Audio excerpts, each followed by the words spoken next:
Muy buenas tardes a todos y cada uno de los participantes que se conectan en este importante evento de los 30 años de la Carta Constitucional, relatos históricos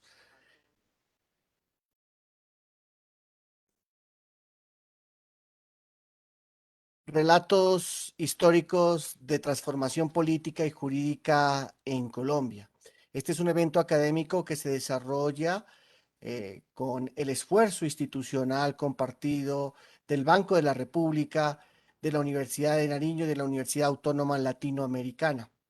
En esta oportunidad tendremos la participación de dos importantes académicos, investigadores, juristas ellos, quienes abordarán dos temas también trascendentales. Me acompaña el doctor Rosenberg Ariza, con él abordaremos la siguiente conferencia, 30 años de constitucionalismo multicultural y los desafíos de la nación diversa. Posteriormente tendremos la participación de la doctora Diana Patricia Restrepo con el tema del precedente constitucional en Colombia, error o acierto. Cada uno de nuestros ponentes tendrá el término de 30 minutos para el desarrollo de su presentación y posteriormente realizaremos las preguntas que se hayan formulado por parte del público. Informamos también a todos nuestros participantes que este evento académico se está transmitiendo por las diferentes redes sociales de las tres instituciones que de manera conjunta organizan este evento académico. Bueno, sin más preámbulos, me permito presentar al doctor Rosenberg Ariza, un destacado abogado, eh, profesor universitario con formación doctoral y quien ha desarrollado importantes investigaciones en temas de multiculturalidad, de pluralismo jurídico. Es profesor de la Universidad Nacional de Colombia y con él tendremos el gusto de escuchar esta importante reflexión sobre los 30 años de la Constitución multicultural y los desafíos que tiene nuestra nación en esa condición de diversa. Doctor Rosenberg Ariza, el auditorio es suyo, bienvenido. Muchas gracias, Cristian. Muchas gracias al Banco de la República, a la Universidad de Nariño y a la Universidad Autónoma Latinoamericana por la invitación, por este espacio para hacer esta reflexión. Muchas gracias a las colegas presentes, a la colega profesora decana de la Universidad Autónoma Latinoamericana de la Facultad de Derecho, a Isabel del Banco de la República, bueno, y a todos y a todas las personas que nos acompañan. Mm, En efecto, yo quisiera aprovechar estos minutos en el marco de esta celebración de los 30 años de la Constitución del 91 para compartir una reflexión que he hecho desde 1991 hasta hoy, 30 años, que además coinciden con los 30 años de mi vida académica y tuve antes de la Constitución del 91, durante la construcción de la Constitución del 91 y hoy, 3 décadas después, una pregunta por cómo nosotros hemos construido el Estado-Nación, quiénes han estado adentro y quiénes han estado afuera de ese proyecto de Estado-Nación. ¿Cuáles son las diferencias de la Constitución de 1991 respecto a la Constitución de 1886? ¿Qué se proponía el movimiento estudiantil de la séptima papeleta cuando empezó a impulsar precisamente este tema de una nueva Constitución? ¿Qué estaba en la cabeza de los constituyentes de la Alianza Democrática M19 en la idea de hacer un nuevo pacto político, un nuevo acuerdo donde se impulsase una sociedad que realmente reconociera esa diversidad que tenemos en Colombia?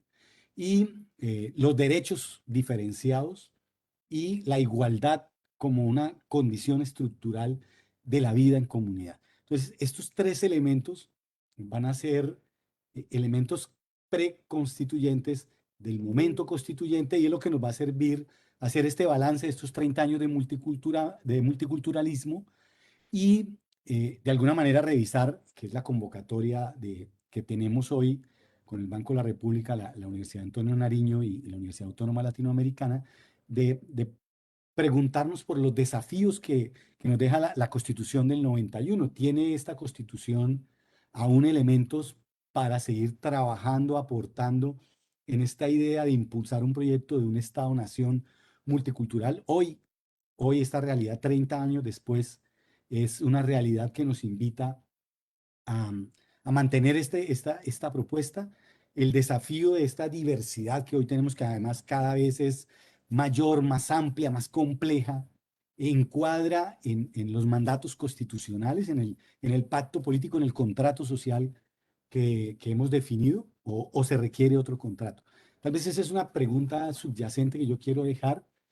A mí me interesa mucho, eh, más allá de mirar el reconocimiento constitucional del multiculturalismo, porque en efecto se ha dado, y hay que empezar por reconocer, tal vez voy a hacer varios reconocimientos.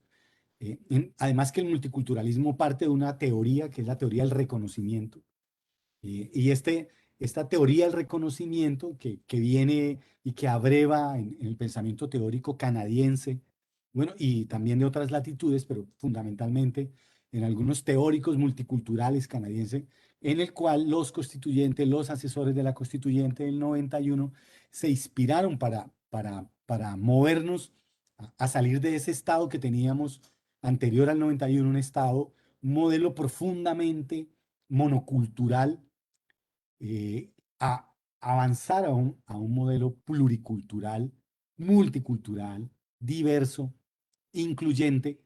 Y claro, si tenemos que hacer este balance, la jurisprudencia constitucional colombiana, lo que ha pasado desde el año 1991 hasta hoy, 2021, encontramos que en efecto tenemos muchos avances en materia de constitucionalismo multicultural. Y aquí hay que destacar lo que dicen de nosotros, de Colombia, de nuestra jurisprudencia, de nuestro desarrollo constitucional, colegas profesores de otras universidades de América Latina, de la UNAM, de la UBA, de la Universidad de Brasilia, de la Pontificia de Lima, de la Universidad Central de Caracas, de cualquiera de las universidades de las latitudes latinoamericanas y europeas y de otros continentes, que tenemos un avance en materia de jurisprudencia multicultural que hay que reconocerlo. En efecto, nuestra Corte Constitucional, los juristas que han estado allí, son de todos los quilates. Los hombres y mujeres que han compuesto este tribunal han aportado, han contribuido a fortalecer una perspectiva multicultural inspirada, por supuesto, en la Carta Constitucional del 91, en desarrollar, en avanzar y en profundizar esa Carta Constitucional de 1991.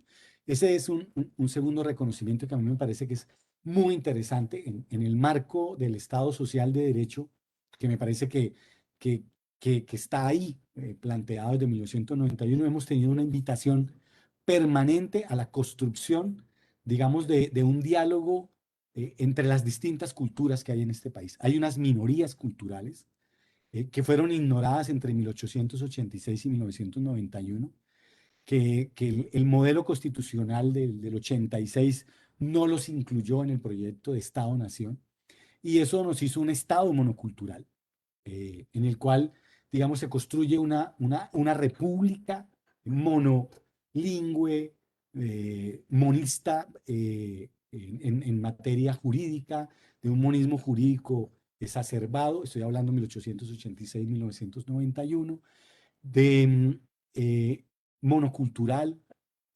Y claro, la irrupción de la Constitución del 91 va a plantearnos, en el contexto latinoamericano precisamente, cómo el triunfo de algunos sectores sociales, algunos sectores políticos, algunos sectores culturales e intelectuales que plantean llevar a esta constitución, a este momento constituyente de 1991, que empieza ya en febrero y que termina el 4 de julio de 1991, a que allí se construye una perspectiva constitucional que mayoritariamente algunos teóricos han llamado una perspectiva constitucional transformadora.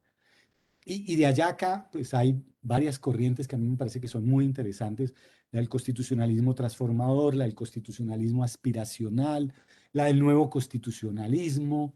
Bueno, y los canonistas del constitucionalismo, pues también hablan, digamos, de esto que llamaríamos el neoconstitucionalismo. Y en medio de estas perspectivas y construcciones en las que, hemos avanzado estas 3 décadas, tanto desde la academia, desde el sector justicia, desde el campo de las luchas sociales e históricas, me parece que tenemos que llegar a un tercer reconocimiento de lo que ha pasado en estas 3 décadas.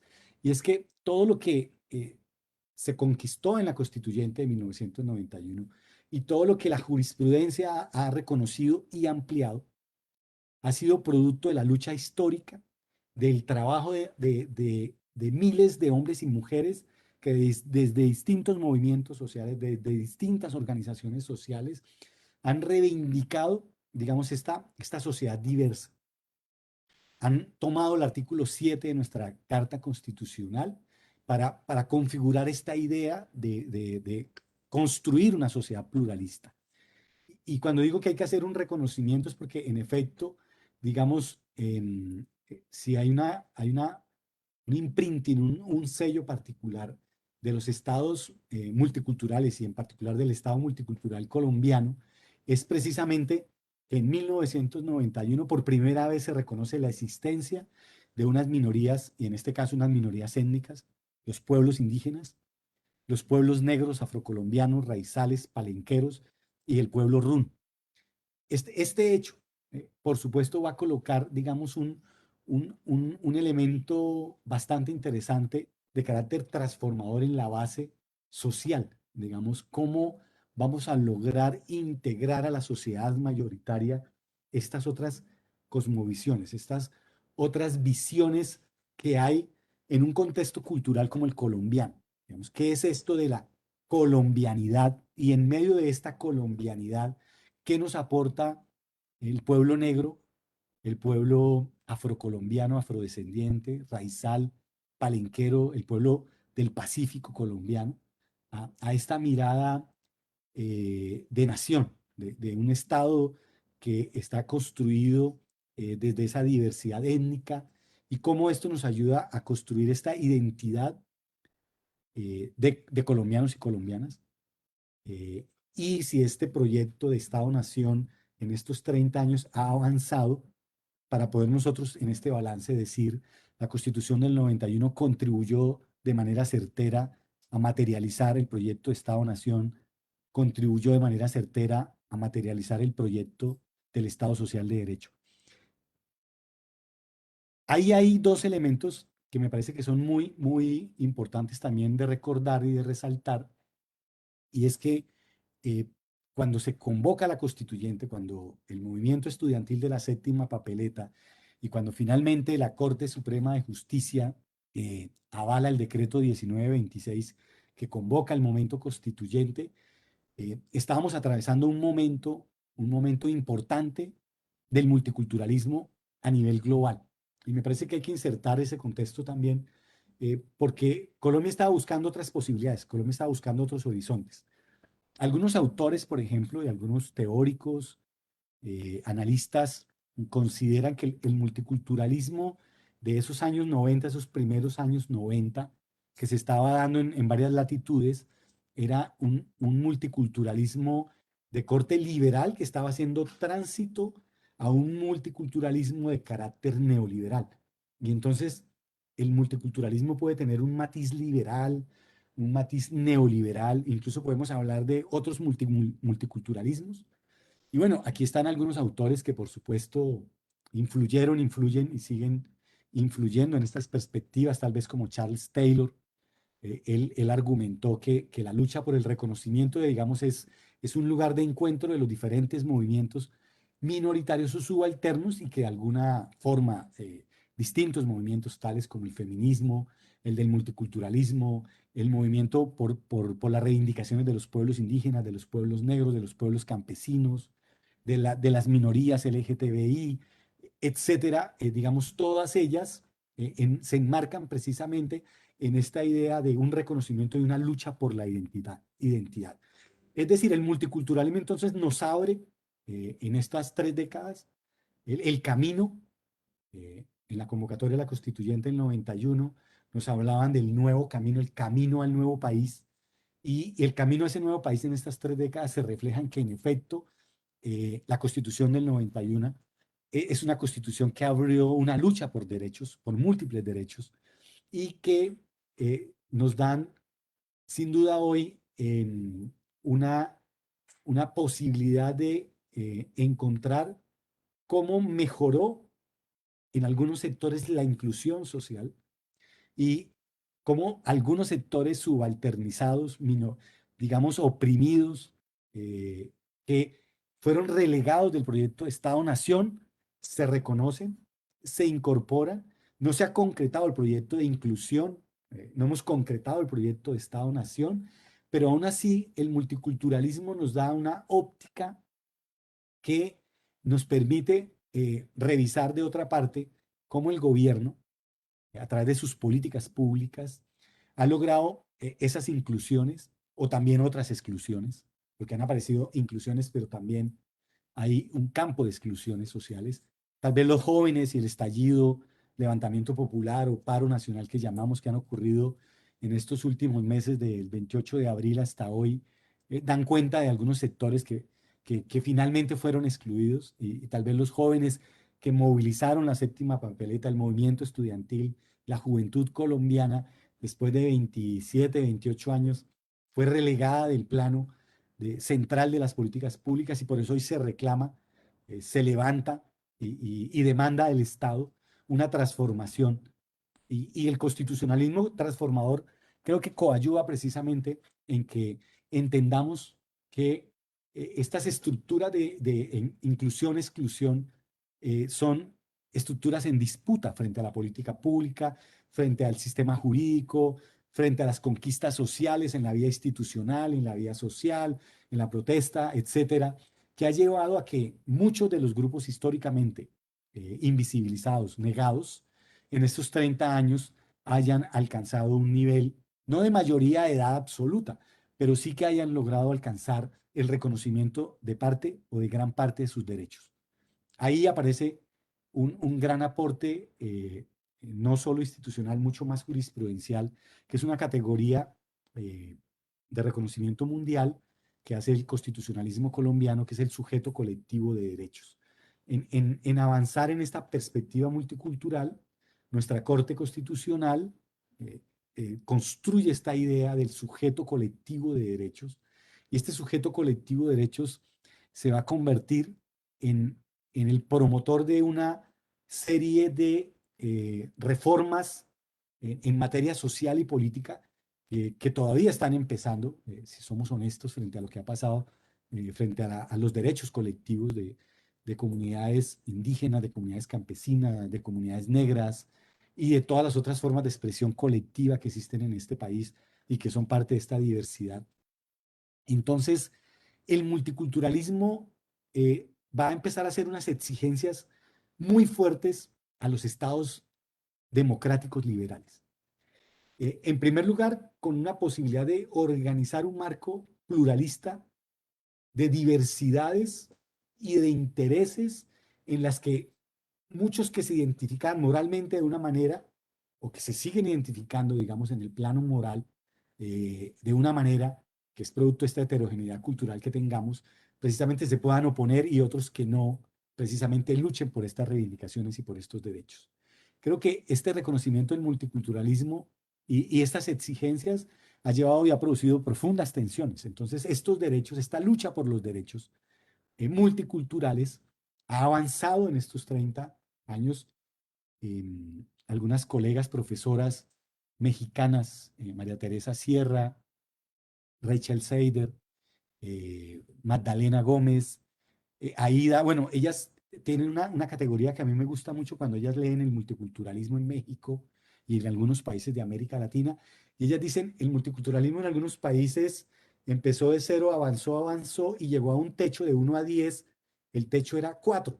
Es como el nivel de tolerancia multicultural de algunos estados latinoamericanos, y cuando logran tocar ese techo empiezan a devolverse. Es decir, hay una suerte no como un principio natural de los derechos humanos, que es precisamente la progresividad. En el multiculturalismo hay una suerte de regresividad. Hay unas fuerzas regresivas multiculturales, como volver a esa forma monocultural, a ese estado conservador frente a estas demandas de este multiculturalismo democrático liberal y esa disputa, un poco lo que señalan estas colegas profesoras del CIESAS México, es que en esa disputa es lo que hemos encontrado a partir del año 2010 de manera mucho más clara hasta hoy, es una suerte de regresividad. La pregunta es, hagamos el balance en Colombia, a propósito de lo que las profesoras señalan. Y a mí me parece que aquí el multiculturalismo colombiano, yo considero que ha mantenido una constante, eh, eh, no increciendo, no aumentando el nivel, pero sí intentando defender ese nivel al que llegó. Vamos a pensar, yo soy un poco más optimista en pensar que hemos llegado casi al nivel 5 de 1 a 10 en el desarrollo del multiculturalismo, y que lo que se ha hecho en las últimas años, en la última década, ha sido mantener esas conquistas de las 2 décadas anteriores. Pero sí, en efecto, hay muchas fuerzas regresivas, y tal vez ese sería el primer desafío que quisiera ubicar en esta conversación.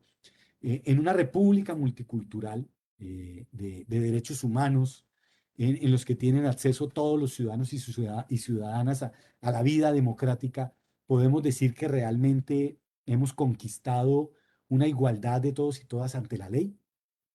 Hemos garantizado la intimidad y el buen nombre de todos y de todas. Yo lo pongo en interrogantes. Hemos garantizado la libertad de conciencia, la libertad de cultos, la libertad de expresión, la libertad de pensamiento, la libertad de conciencia, que vuelvo a ella porque este es un país todavía con muchos elementos de esa Constitución del 86 que quiere avanzar hasta hoy, de ser casi una constitución conservadora, católica, etcétera, con esta Constitución liberal que en estos 30 años intenta estirar, ampliar los derechos. Entonces, los debates del multiculturalismo, por supuesto, son profundamente interesantes en términos de estas tensiones, por un lado, de la subsistencia de un Estado liberal con una suerte de un Estado conservador o de un conservadurismo social que se centra todavía en ese monismo jurídico, en ese monoteísmo, en esa monocultura, en ese monolingüismo, que al final es una sociedad ensimismada en una tradición que considera que debe ser intocable. Y bueno, esa disputa, el, el, el, el autor Quimilica, por ejemplo, plantea en su debate de la ciudadanía multicultural un concepto sobre un multiculturalismo que él ha desarrollado a partir de los momentos históricos que hemos vivido, y él habla precisamente de un primer momento de los derechos humanos, digamos, que garantizan un mínimo de derechos, y por eso nuestra Corte Constitucional empezó a hablar de ese mínimo y el mínimo vital que está en esa idea del multiculturalismo, y que va a garantizar que ciertos sectores, incluyendo los grupos minoritarios, pobres incluso, tengan acceso a los mínimos vitales en un país con las condiciones y la realidad del nuestro. Entonces, los derechos de las minorías étnicas no pueden ser excluidos, digamos, dentro de las categorías en general de los derechos humanos. Por eso es importante una teoría de derechos humanos de los pueblos indígenas, y por eso hablamos algunos del derecho internacional de los derechos humanos de los pueblos indígenas. Y por eso algunos hablamos en el marco de un Estado multicultural, de una sociedad multicultural, hablamos de esos derechos humanos de los pueblos indígenas, los derechos humanos de los pueblos afrocolombianos, raizales, palenqueros, de los derechos humanos de las mujeres, de los derechos humanos de la población LGTBI, de todas estas minorías, y digo minorías a pesar de que no encuadren el concepto cantidad, sino minorías en términos de una sociedad capitalista, colonial, patriarcal, racista, que los ha convertido en minorías a partir de un discurso blanco, mayoritario, hegemónico.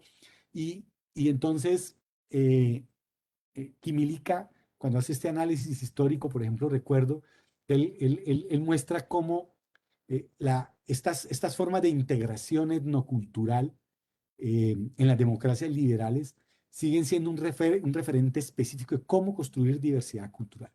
Y claro, hoy enfrentamos distintas migraciones, esto que está pasando en Necoclí, esto que pasa con otros países, amigos y vecinos, países hermanos, que por distintas situaciones los ciudadanos y ciudadanas empiezan a movilizarse, a migrar. Allí esto nos ha puesto en los últimos 2, 3 años de cara muy fuerte a nosotros hacer ese balance. ¿Cómo estamos logrando en este país, Colombia, con esta Constitución del 91, enfrentar estos desafíos multiculturales frente a la migración? ¿Estamos aceptando a los migrantes, digamos, como una sociedad liberal democrática? ¿Lo estamos haciendo como una sociedad conservadora que repudia o que no quiere asimilar, digamos, estos flujos migratorios? Sin duda, las minorías nacionales, las migraciones y lo que podríamos llamar las mayorías, siempre van a establecer, en el caso de las mayorías nacionales, instituciones que garanticen los privilegios que se tienen por la condición de mayoría y, eh, y cómo se constituyen también las libertades de esas minorías. Ese es un desafío de este multiculturalismo liberal. Yo quisiera ir aprovechando, porque el tiempo es bastante corto, para ir intentando poner algunas ideas centrales que quedan para el balance y para los desafíos que tenemos con la Constitución del 91.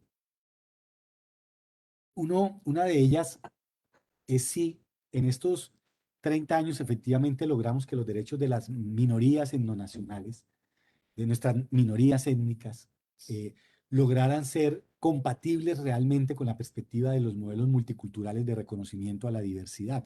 Digamos, ahí si hiciéramos un modelo de análisis, yo siento que todavía, a pesar de los esfuerzos de la Corte Constitucional, de los esfuerzos de política pública, de los trabajos académicos, de las propias luchas históricas y demás, yo siento que ahí todavía tenemos un desafío muy grande por lograr. ¿Cómo vamos a enfrentar ese desafío? Eh, digamos, intentando pasar del 5% en primer lugar, o sea, no tenerle miedo a ampliar las libertades democráticas del Estado, en primer lugar. Eh, la tolerancia a todas las diversidades, que esta es una sociedad que todavía es bastante intolerante. Y, y creo que lo que el constituyente del 91 en su momento quería plantearnos frente a esto es, digamos, cómo tenemos un texto constitucional que realmente no solo reconozca los derechos humanos, sino que además tengamos unos derechos humanos diferenciados. A mí me parece que esto es bastante importante decirlo hoy, porque algunos y algunas estamos hablando de enfoques diferenciales. A mí me parece muy importante, muy pertinente conversar hoy sobre los enfoques diferenciales, pero me parece aún mayor comprender que si hacemos una interpretación auténtica de la Constitución del 91, allí vamos a encontrar que lo que el constituyente nos estaba planteando era precisamente que habían unos derechos humanos, pero que hay unos derechos humanos diferenciales. Y estos derechos diferenciales es lo que hoy en política pública los queremos circunscribir a la idea del enfoque diferencial étnico, el enfoque diferencial de género, el enfoque diferencial de adulto mayor, el enfoque diferencial de discapacidad, de niños, niñas, adolescentes, etcétera, etcétera, etcétera. Y me parece también un esfuerzo técnico para la política pública, pero en términos de la difusión, del aprendizaje y del desarrollo de la propia Constitución, creo que allí esta comprensión de este elemento que se suscitó en la constituyente no se logró ampliar por la propia jurisprudencia, por el propio Estado y por las propias organizaciones sociales que han trabajado el tema. Em, ¿Cuáles serían esos derechos diferenciados que están en la Constitución del 91 y cuáles requerimos hoy reconocer? Muy seguramente los derechos de la naturaleza, los derechos que tienen que ver con el medio ambiente, que estaban planteados frente al medio ambiente, hoy son una necesidad. La Colombia de 1991 no es la de hoy, que tiene un desafío frente al cambio climático. Y la pregunta es, con la constitución política que tenemos, ¿podemos enfrentar ese desafío? El desafío de proteger el Amazonas, el desafío de proteger los ríos, el desafío de proteger toda la diversidad, el bioma, nuestra capa de ozono, etcétera. Allí tenemos una fuente muy interesante de análisis frente a lo que se tiene en materia de derechos diferenciados. Otro aspecto que yo quisiera destacar es el tema de los pueblos afrodescendientes. Hablé del sujeto colectivo de derechos. Aparece gracias a los desarrollos jurisprudenciales, aparece de manera muy concreta con pueblos indígenas, pero en la ampliación que hace la jurisprudencia, la institucionalidad, logramos llegar a entender que muchos sujetos sociales, sujetos y sujetas sociales, tienen una perspectiva colectiva.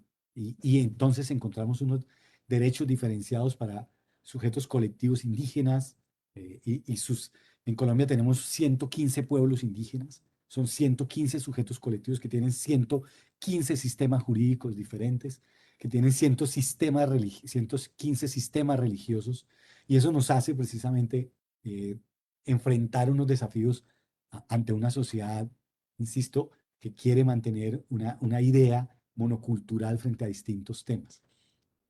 Tal vez yo quisiera, para cerrar en los 2, 3 minutos que me quedan, eh, intentar hacer dos conclusiones generales frente al multiculturalismo como un discurso político y frente al multiculturalismo como una acción política y frente al multiculturalismo como una acción social de transformación. El multiculturalismo como un discurso, digamos, si uno hace el rastreo, es un discurso asociado al proyecto de nación, el proyecto de nación liberal, a esta discusión mestizaje, posmestizaje y demás. Y creo que allí hay una discusión todavía por saldar muy grande, y no la debemos, y tenemos un proyecto por concluir toda la sociedad colombiana. La Constitución 91 en estos 30 años ha contribuido a avanzar en construir el proyecto Estado-Nación, pero no se ha concluido y no se ha terminado. El multiculturalismo como segunda conclusión, ya más en perspectiva de un multiculturalismo de acción, ha llevado precisamente a que dentro de la sociedad hoy tengamos que enfrentar eh, estos derechos diferenciales, estos enfoques diferenciales, a que tengamos que asumirlos en nuestra práctica diaria, a vivirlos en carne propia y asumir todas sus consecuencias. Y me parece que eso es un elemento muy importante que todos y todas tenemos que reconocer. Y no es fácil. A todos y a todas nos toca aprender cómo en la acción diaria, en la acción cotidiana, en la vida familiar, esto se incorpora y logramos ser una sociedad realmente multicultural. Y la tercera conclusión, más en la idea de un multiculturalismo transformador, esperanzador, que esté más allá de esta idea de un multiculturalismo liberal o neoliberal o de resistencia o de lo que quiera, es que nosotros en muy pocos años vamos a tener que enfrentar, y estamos enfrentando ya, muchas prácticas de carácter intercultural. La JEP, la Jurisdicción Especial para la Paz, lo que nos dejó el Acuerdo de Paz, y todo lo que hemos aprendido desde el año 2016 hasta hoy, en esta última etapa, para algunos el Acuerdo de Paz fue una nueva constitución. Esto que pasó allí, eh, si eso no es parte de nuestra constitución, aquí hay algo que ajustar en nuestra ingeniería constitucional y política. Porque nuestra constitución es una constitución política, es un acuerdo político. Y ese otro acuerdo político y este acuerdo político del 91 y el del 2016 tienen que encajar, como dice Saskia Sassen, tienen que ensamblarse de manera, digamos, coherente para que logremos por fin tener una sociedad en paz, una sociedad que nos brinde oportunidades a todos y a todas en igualdad de condiciones. Y creo que ese sueño de los constituyentes del 91 es aún un sueño por construir en esta Colombia de hoy. Muchísimas gracias. Mil gracias, doctor Rosenberg. Muy ilustrativa, muy interesante su disertación y desde luego, ese sigue siendo el anhelo. Los constituyentes del 91, quienes entendieron la Constitución como un pacto de paz, le apostaron también a una nación pluralista, multicultural, y creo que estamos en esa tarea de seguir construyendo nación. Bueno, vamos a otorgar el uso de la palabra a la doctora Diana Patricia Restrepo Ruiz. Ella es abogada de la Universidad Autónoma Latinoamericana, con estudios de posgrado en responsabilidad civil, contractual, extracontractual y del Estado. De igual manera, con estudios de varios cursos de formación doctoral en Derecho con la Universidad de Buenos Aires y actualmente se desempeña como la decana de la Facultad de Derecho de la Universidad Autónoma Latinoamericana. La doctora Diana Patricia estará con nosotros con un importante tema, el precedente constitucional en Colombia, error o acierto. Doctora Diana Patricia, bienvenida, qué gusto tenerla. El auditorio es suyo, la escuchamos. Bueno, Cristian, muchísimas gracias por esta introducción y esta amable presentación. Muchísimas gracias también a todos los y las organizadoras de este evento, a quienes han participado de parte del Banco de la República, de la Universidad de Nariño y también de esta casa de estudios desde la que les hablo, la Universidad Autónoma Latinoamericana, y por supuesto al doctor Rosenberg Ariza, con quien tuve hoy el honor entonces de compartir este espacio. A todos muchísimas gracias, y pues daré inicio a mi disertación, que como bien lo mencionaba Cristian, pues se relaciona con el nacimiento o creación en Colombia del precedente constitucional, de la figura del precedente constitucional, porque aunque podemos estar familiarizados con la idea del precedente, no quiere decir por ello que sea fácil incorporarlo a un ordenamiento jurídico como el colombiano, que ha pertenecido, que sigue perteneciendo a la familia jurídica neorromanista o romano-germánica, y que por ende tiene el precedente como una fuente del derecho bastante distante. En este punto de cosas me gustaría también empezar por preguntarme si esta fue también la finalidad en algún momento de los constituyentes, de quienes se soñaron la Constitución, porque en ese artículo 230 nada dice al respecto de la incorporación, ¿cierto?, de esta fuente del derecho, y no era porque no existiera, ¿cierto? Estamos hablando de una fuente del derecho bastante antigua que ha acompañado el desarrollo de los sistemas anglosajones, pero que en su momento esos constituyentes no consideraron oportuno o necesario, y que fue incorporado con posterioridad a nuestro ordenamiento jurídico vía jurisprudencial, que es una de mis principales críticas, o que es uno de mis principales cuestionamientos más a nivel de preocupación, y sobre la cual voy entonces a exponer en esta corta disertación. Lo primero es hablar muy brevemente, porque lo estimo completamente necesario y pertinente, pues del nacimiento de la jurisprudencia y del precedente como fuentes del derecho, para que entendamos por qué tengo estas dificultades iniciales para aceptar con facilidad la existencia del precedente, y más aún del precedente constitucional en Colombia. La jurisprudencia nace en Roma, ¿cierto? Nace en la segunda etapa de Roma, en esa etapa conocida como la etapa de oro del derecho romano, justamente ya muy para el declive de la República, pero tendrá incorporación plenamente como fuente del derecho en la tercera etapa, justo en el nacimiento del imperio, en el Alto Imperio, con Augusto. En ese momento, el emperador Augusto le da entonces a quienes ya tenían un reconocimiento social como jurisprudentes un título, el ius publicum respondendi, y a través de ese título les concede entonces una participación que no habían tenido hasta ese momento en los debates judiciales que se tramitaban ante los pretores, que eran la figura de los jueces en el derecho romano.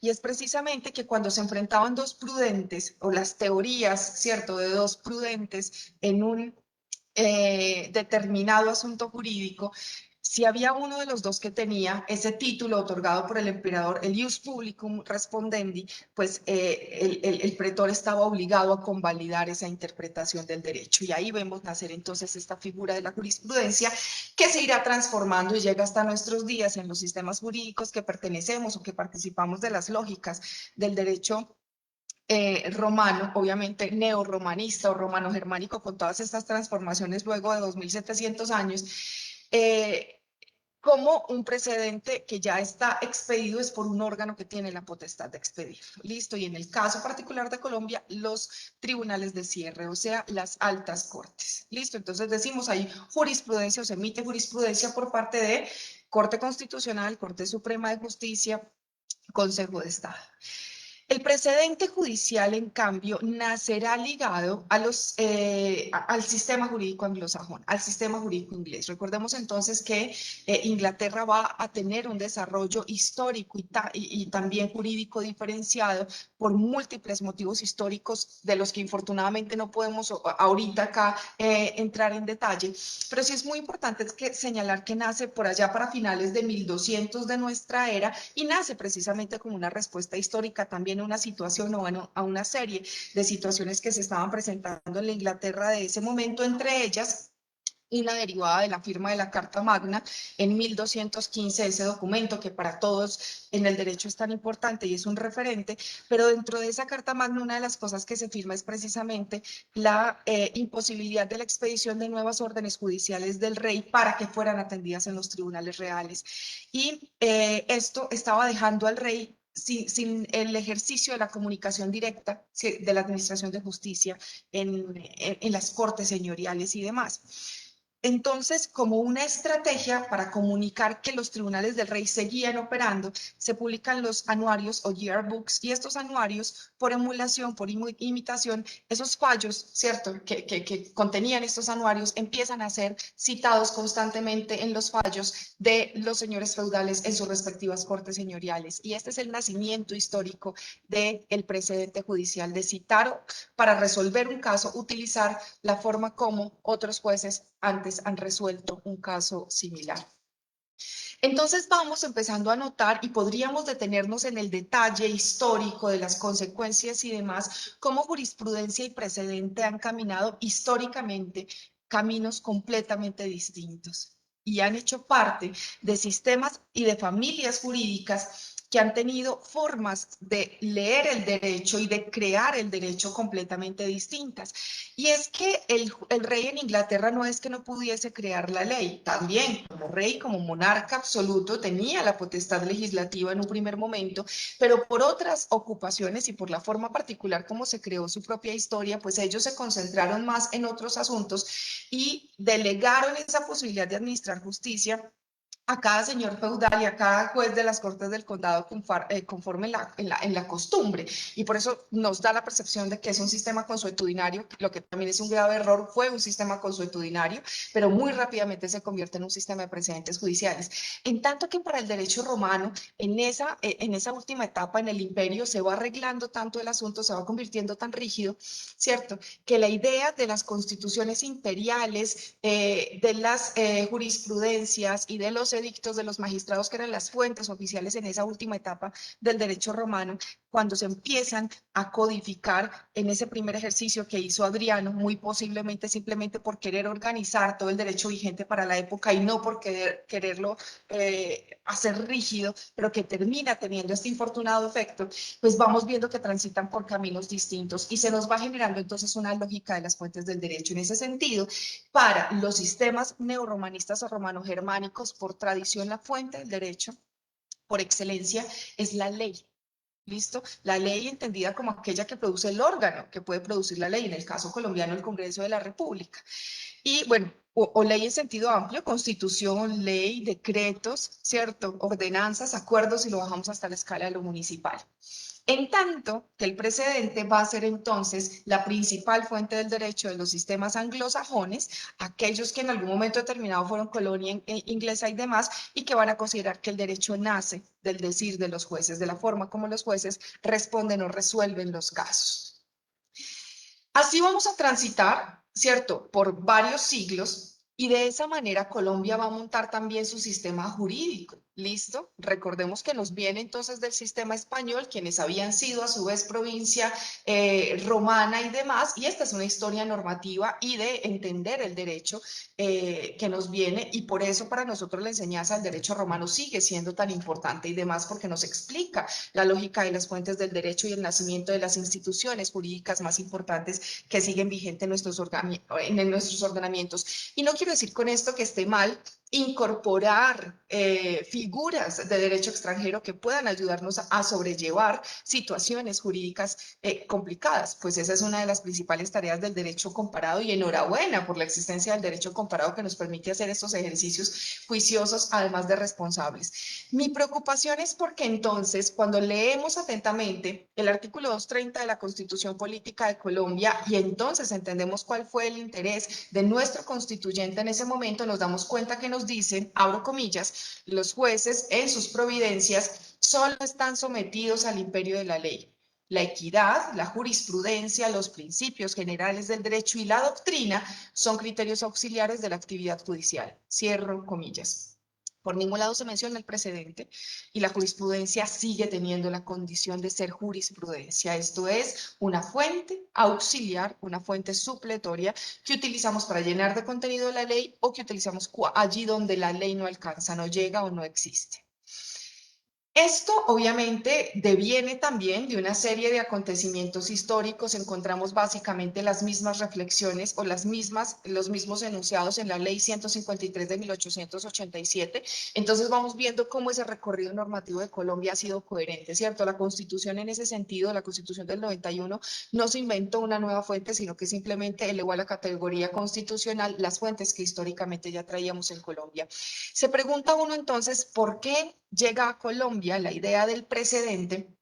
¿Cómo y cuándo empezamos a hablar del mismo y por qué empieza a tomar tanta importancia hoy en día? Bueno, la idea de la globalización del derecho hace necesario entender que hay figuras que se van a entrecruzar, pero creo que también tenemos la responsabilidad de hacerlo con mucho cuidado y con mucho detenimiento. El precedente entonces llega a Colombia a través de jurisprudencias de la Corte Constitucional. Esta es mi principal preocupación, precisamente al preguntarme cómo es posible que un órgano que en teoría crea una fuente auxiliar o supletoria del derecho cree nuevas fuentes a través de una fuente auxiliar, pero además las convierte en fuentes principales, a tal punto que puede llegar a competir inicialmente con la idea misma de la ley. En ese sentido, entonces, la idea del control de constitucionalidad va a ser muy importante para entender un poco esto a lo que me refiero. Recordemos entonces que actualmente en el mundo hay básicamente tres modelos de control constitucional. El modelo difuso, que es el propio norteamericano, que nace, ¿cierto?, la Judicial Review, con el caso Madison versus Marbury, en el que básicamente nos cuentan cómo la Corte Suprema se abroga en ese momento, para 1803, la posibilidad de revisar la constitucionalidad o no de una determinada ley. Y básicamente instaura el modelo de que cualquier juez puede hacer este tipo de control. Pero ese control va a tener unas consecuencias, y es que esa norma sigue viva, esa ley sigue viva, simplemente se inaplica y se inaplica para el caso concreto. Listo. Y tiene otra particularidad, y es que sus efectos son solamente interpartes, solamente para las partes que están involucradas en la decisión específica. Pero por otro lado, en Europa, específicamente en Alemania, pues Kelsen un poco después va a estar preocupado un poco por esa revisión constitucional, pero va a considerar que es necesario que nazca un órgano especial externo al ordenamiento jurídico y que se encargue de hacer ese control de constitucionalidad, y empiezan a hacer la lógica de los tribunales constitucionales, que más adelante se irán adaptando o adecuando, unos dentro del ordenamiento, otros fuera del ordenamiento y demás. Colombia, durante muchos años, en vigencia de la Constitución anterior, lo hizo a través de una sala constitucional dentro de la Corte Suprema de Justicia, pero a partir de 1991, y esta decisión es trascendental, y creo que todos y todas la hemos celebrado, crea una Corte Constitucional encargada entonces de hacer el control de constitucionalidad. Pero a esta Corte le va a asignar las dos posibilidades de control. Esto es, le va a decir, usted puede hacer control centrado, un control centrado que va a tener unas consecuencias puntuales, y es que puedes llegar a sacar esa ley o esa parte de la ley del ordenamiento jurídico y que va a tener efectos erga omnes, pero también pueden hacer control difuso, usted y todos los jueces de la República cuando actúan como jueces de tutela, inaplicando la ley y resolviendo casos partes e interpares, que es acá precisamente donde va a empezar a nacer la idea del precedente, y del precedente constitucional en estricto sentido.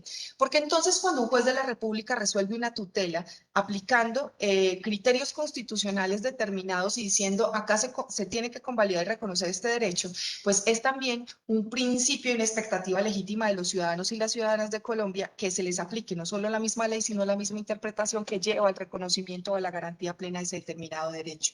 En ese sentido, entonces, uno empieza a entender por qué nace la idea del precedente constitucional, y dice, es completamente obvio. Si yo dejo solamente el asunto de la interpretación y materialización de los derechos fundamentales amarrados a la interpretación del juez, puede ser que un juez en Amazonas me niegue un derecho que un juez en Antioquia me convalida. Entonces, aquí empieza el reclamo de los ciudadanos, insisto, con muchísima validez, a decir, venga, no solo necesito que me juzgue el mismo juez, el principio del juez natural, y que me juzgue con las mismas leyes, sino que además me juzgue con las mismas interpretaciones, porque no es posible que una interpretación de un derecho constitucional termine por decir que una persona puesta en determinada circunstancia tiene el derecho y otra puesta en las mismas circunstancias, pero en otro municipio, no los va a tener.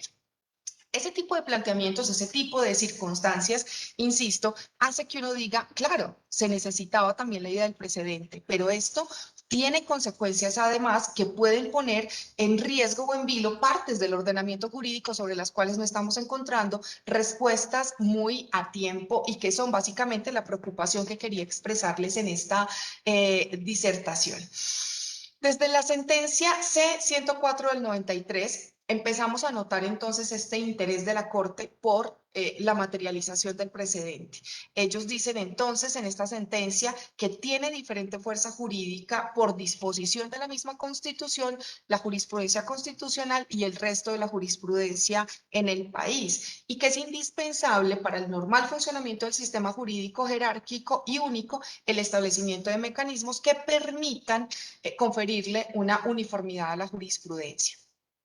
Dice entonces también esta sentencia que no basta, ¿cierto? Lo que les decía ahorita con que las personas gocen de iguales derechos en las normas positivas, ni que sean juzgados por los mismos órganos. Ahora se exige además que la aplicación de la ley que las personas, ¿cierto? Cuando se les va a aplicar la ley, reciban un tratamiento igualitario. Y esa igualdad en la aplicación de la ley impone que un mismo órgano no pueda modificar arbitrariamente el sentido de sus decisiones, ¿cierto? Entonces, que es uno de los principios básicos frente al establecimiento del precedente constitucional y del precedente judicial. Así las cosas, entonces, pues entendemos, y esto es parte de la defensa que muchos magistrados actualmente de la Corte Constitucional colombiana hacen, entendemos que básicamente sustentado en ese principio de la igualdad, ese precedente constitucional tal vez sí era necesario para poner en un verdadero plano de igualdad los derechos fundamentales, que son redacciones bastante ambiguas. Pero lo que, insisto, me sigue preocupando es la forma como fue incorporado al ordenamiento jurídico colombiano, y esto está trayendo entonces unas consecuencias de aplicación bastante complicadas. Pensemos en lo siguiente. Quienes me están escuchando y han tenido formación como abogados y abogadas saben muy bien que las facultades de derecho difícilmente nos explican cómo aplicar el precedente en sentido estricto. Y si vamos a ser fieles a la doctrina entonces del precedente judicial, para traerla a la idea del precedente constitucional, tenemos que aprender sobre derechos anglosajones y cómo funciona la idea del precedente. Porque para nosotros la jurisprudencia como fuente auxiliar, pues como es complementaria, supletiva, auxiliar, simplemente traemos de ella los pedacitos que nos sirven para convalidar nuestro punto, los pedacitos de esa sentencia que nos sirven para darle fundamento, para llenar de filosofía nuestras posturas jurídicas. Pero con el precedente judicial y constitucional no podemos hacer lo mismo. La teoría de la aplicación del precedente implica que tenemos que conocer el caso a profundidad y que solo podemos reclamar la aplicación del precedente para un caso exactamente igual. No podemos tomar de la sentencia la partecita que nos sirve y decirle al juez aplique exactamente el mismo derecho. Así no funciona el precedente como fuente, y creo que allí estamos teniendo muchas dificultades para poder garantizar una plena materialización del precedente constitucional como fuente del derecho, y hablo específicamente de las tutelas. Pero es que además, otra situación es que tendríamos que saber exactamente para qué tipo de sentencias aplicaría la idea del precedente. Porque si un precedente tiene que resolver un caso interpartes, pues estaríamos diciendo que no todas las sentencias de la Corte Constitucional deberían ser precedente. Y actualmente en el lenguaje de Colombia se entiende que todas las sentencias emitidas por los altos tribunales, ¿cierto? Por las altas cortes, son entonces precedente. Y aquí sí tenemos entonces dificultades, porque ¿cómo convertir en precedente una sentencia C, que es erga omnes, y que lo que está hablando es de la constitucionalidad de una ley o de una parte de la ley, pero no está resolviendo un caso puntual? ¿Listo? Entonces, esa idea del precedente sí puede ser convalidada para sentencias T que llegan a la Corte, o para sentencias SU, pero de ninguna manera para las sentencias tipo C, que hablan como tal de la constitucionalidad de las leyes o de parte de las leyes. Esa lógica del uso del precedente, insisto, es indispensable empezar a discutirla y enseñarla en las facultades de Derecho. Es indispensable entonces que si ya el precedente judicial es una realidad para el ordenamiento jurídico colombiano, hagamos la tarea de formarnos realmente en cómo opera la lógica de la aplicación del precedente judicial y constitucional como fuente para que dejemos entonces de utilizar esta amalgama, porque lo que noto yo, y pues intento ser muy respetuosa con este calificativo, lo que noto es que hemos creado una teoría del precedente constitucional a la colombiana. Entonces, hemos adaptado de alguna manera el precedente constitucional y por ende también el judicial, el jurisdiccional a lo que nos conviene. Y eso nos está llevando a un mal uso de la fuente como tal, ¿cierto? Que va a terminar por perjudicar también los derechos fundamentales. Porque el activismo judicial de nuestra Corte Constitucional, que además entiendo y convalido, porque en esa primera Corte Constitucional gracias a ese activismo fue que logramos materializar los derechos fundamentales que la historia positivista de nuestros jueces de los jueces de nuestro país pues iba a impedir o iba a truncar en un primer momento.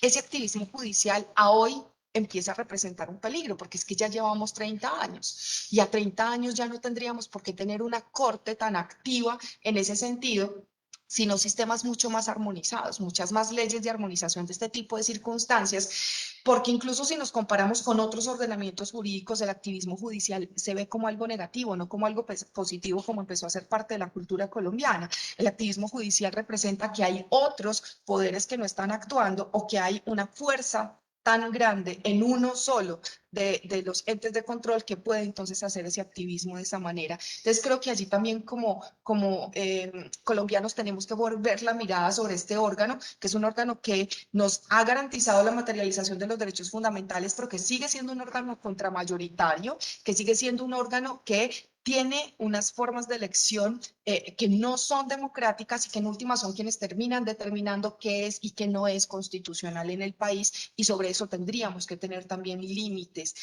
porque puede ser muy bueno cuando lo que están haciendo es garantizando mayores derechos fundamentales y mayor alcance de los mismos, pero ¿qué va a pasar cuando tengamos, porque puede suceder, una Corte Constitucional integrada por mayor número de magistrados de una línea más conservadora, más ortodoxa, y lo que hagan sea restringir esos derechos fundamentales y seguir haciendo modificaciones al texto constitucional a través de la mutación, que es una técnica que hemos visto crecer en Colombia, que se transforma el texto constitucional sin una sola modificación de las letras, porque para ello tendríamos que recurrir a cualquiera de los mecanismos de reforma constitucional, pero se hace a través de la interpretación de la Corte como órgano legítimo, a través de un mecanismo que ha dado en llamarse entonces esa mutación constitucional y que ha llenado nuestra constitución de textos colaterales que antes no tenía. Insisto, muy positivos cuando nos está dando mayores garantías, pero que tal vez no sean tan buenos cuando una corte con un pensamiento menos libertario y menos liberal, a las que afortunadamente hemos tenido, llegue y entonces diga el límite es otro. Tal vez ahí no nos va a gustar tanto el activismo, tal vez ahí no nos va a gustar tanto la idea de las mutaciones constitucionales. ¿Cuáles son entonces las principales conclusiones que puedo ir sacando en este momento? Porque creo que me quedan 5 minutos, ¿cierto? Para intentar mostrarles a ustedes la magnitud de los problemas que podemos tener con el asunto del precedente constitucional. Eh, el precedente judicial es de observancia o vinculante relativo a un área, a una materia, mientras que el precedente constitucional lo es para todo el ordenamiento jurídico. Entonces no es lo mismo, no tiene las mismas implicaciones hablar del precedente constitucional emitido por la Corte Suprema de Justicia y por el Consejo de Estado que hablar del precedente constitucional. Debe haber una razón declarativa o axiológica, un contenido de valores muy importante para fundamentar el por qué deben hacer un precedente constitucional. Y acá entonces mi insistencia en que no todas las sentencias de la Corte deben ser tenidas como precedente constitucional.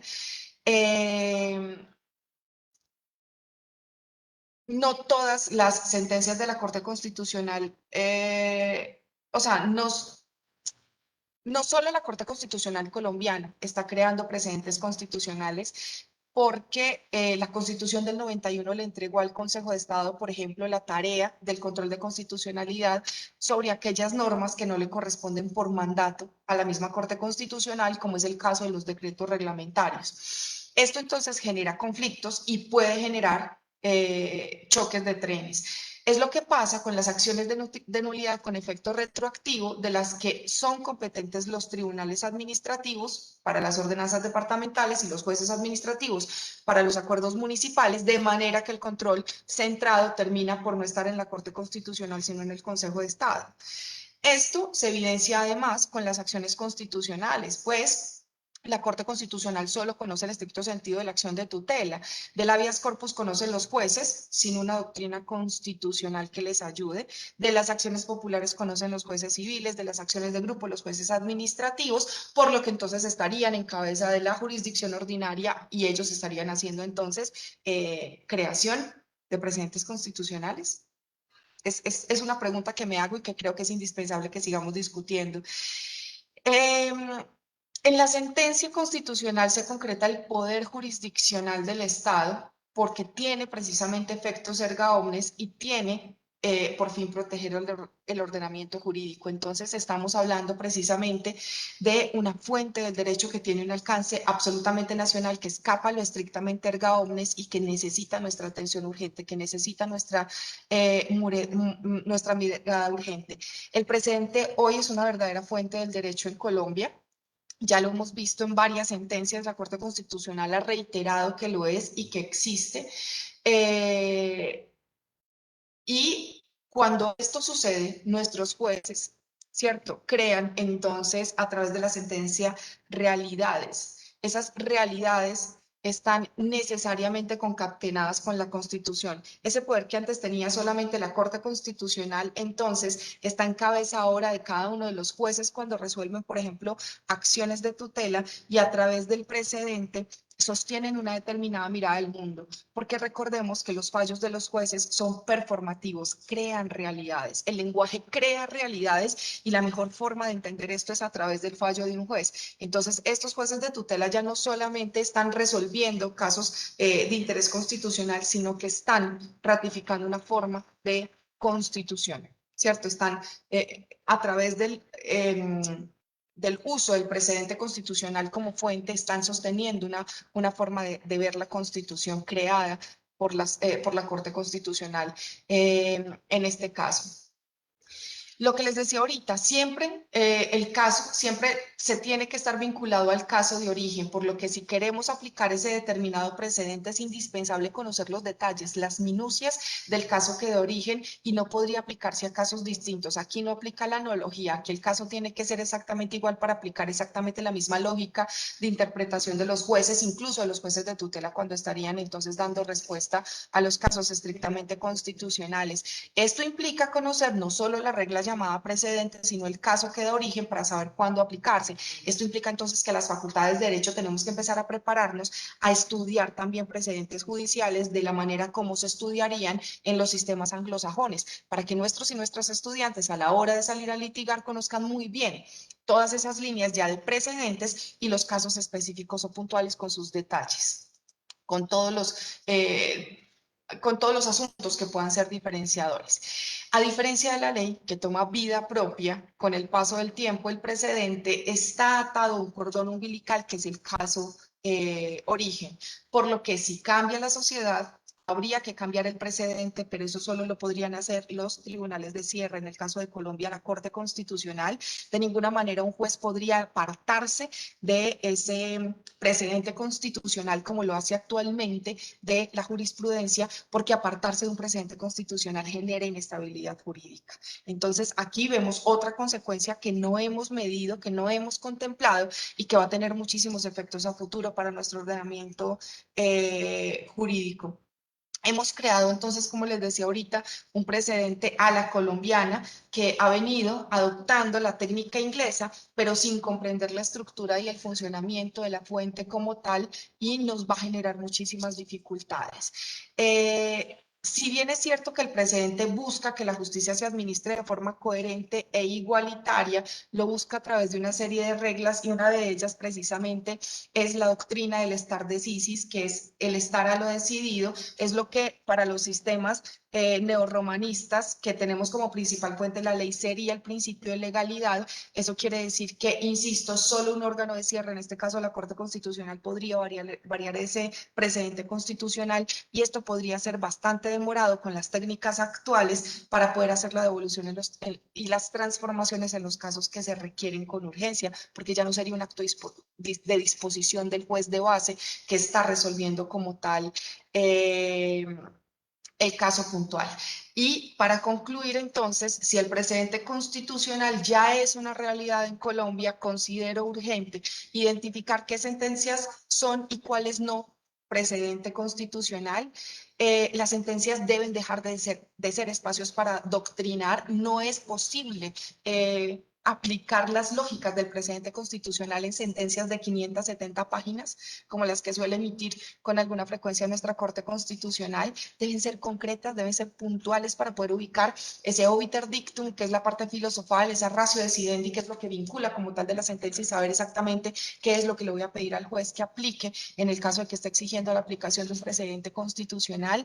Hay una expectativa legítima de los ciudadanos a recibir el mismo trato de los jueces y en ese sentido no peleo con la lógica, pero sí necesitamos entonces también poner la lupa sobre la forma como se creó y sacar el precedente como fuente, ese lugar oscuro en el que considero que está porque nació de una forma en la que no debió haber nacido. Si queremos que el precedente constitucional real sea una realidad en Colombia, pero opere sin ese pasado oscuro, debemos entonces darle el rango constitucional de fuente del derecho en el artículo 230 que se merece y no dejar su creación en manos de quien, por la misma constitución, crea fuentes supletorias como la jurisprudencia. Muchísimas gracias.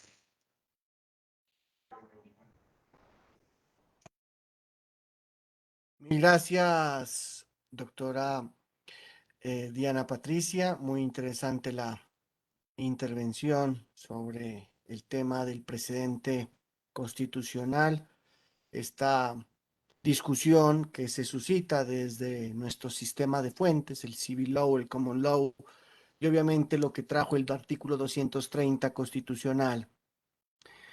Bueno, vamos a proceder al desarrollo de algunas preguntas. No sé si el profesor Rosenberg nos escucha. Tenemos Sí, sí, dos aquí estoy, claro preguntas. que sí. Perfecto. Doctor Rosenberg, tenemos la siguiente pregunta.